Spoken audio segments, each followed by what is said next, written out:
श्री हरिवंश दोस्तों, पिछले वीडियो में आपने देखा कि नारद जी जो थे पूर्व जन्म में एक दासी के पुत्र थे। आज उसी का दूसरा भाग है जिसमें व्यास जी पूछते हैं कि नारद जी, जब आपको ज्ञान का उपदेश करने वाले महात्मा गण चले गए तब आपने क्या किया? उस समय तो आपकी उम्र बहुत कम होगी। आपकी बाकी की उम्र किस प्रकार व्यतीत हुई और मृत्यु के समय आपने किस विधि से अपने शरीर का परित्याग किया? काल तो सभी वस्तुओं को नष्ट कर देता है, उसने आपकी इस पूर्व जन्म की स्मृति का नाश कैसे नहीं किया? तब नारद जी कहते हैं, मैं अपनी माँ का इकलौता लड़का था। एक तो वह स्त्री थी, दूसरा वह मूढ़ और तीसरी दासी थी। मेरा भी उसके सिवा और कोई सहारा नहीं था। उसने अपने आप को मेरे स्नेह पास से जकड़ रखा था। वह मेरे योगक्षेम की चिंता तो बहुत करती थी, लेकिन दूसरे के अधीन होने के कारण वह कुछ कर नहीं पाती थी। मैं भी अपनी माँ के स्नेह बंधन में बंधकर उस ब्राह्मण बस्ती में ही रहा।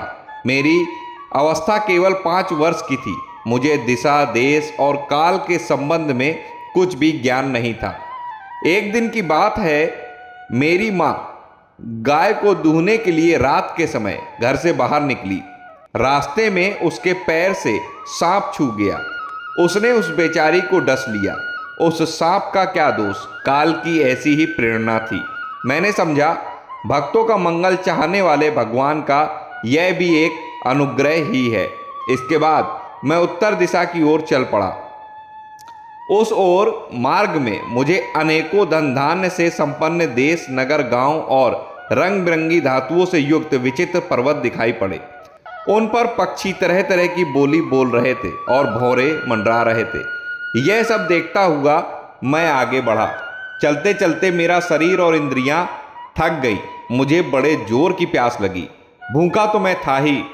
वहां एक नदी मिली। उस कुंड में मैंने स्नान, जलपान और आचमन किया। इससे मेरी थकावट मिट गई। उस वन में एक पीपल के नीचे मैं आसन लगाकर बैठ गया।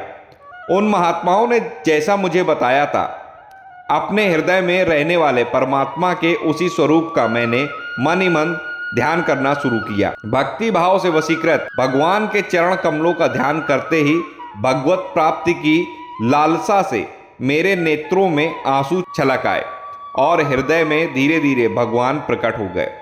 उस समय प्रेम भाव के अत्यंत उद्रेक से मेरा रोम रोम पुलकित हो उठा। हृदय अत्यंत शांत और शीतल हो गया। उस आनंद की बाढ़ में मैं ऐसा डूब गया कि मुझे अपना और अन्य वस्तु का तनिक भी भान न रहा। भगवान का वह अनिर्वचनीय रूप समस्त शोकों का नाश करने वाला और मन के लिए अत्यंत लुभावना था।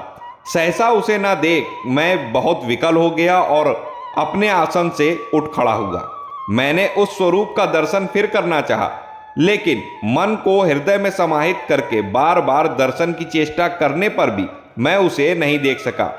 मैं अतृप्त के समान आतुर हो उठा। इस प्रकार वन में मुझे प्रयत्न करते देख स्वयं भगवान ने, जो वाणी के विषय नहीं, बड़ी गंभीर और मधुर वाणी से मेरे शोक को शांत करते हुए कहा, मुझे दुख है कि इस जन्म में तुम मेरा दर्शन नहीं कर सकोगे।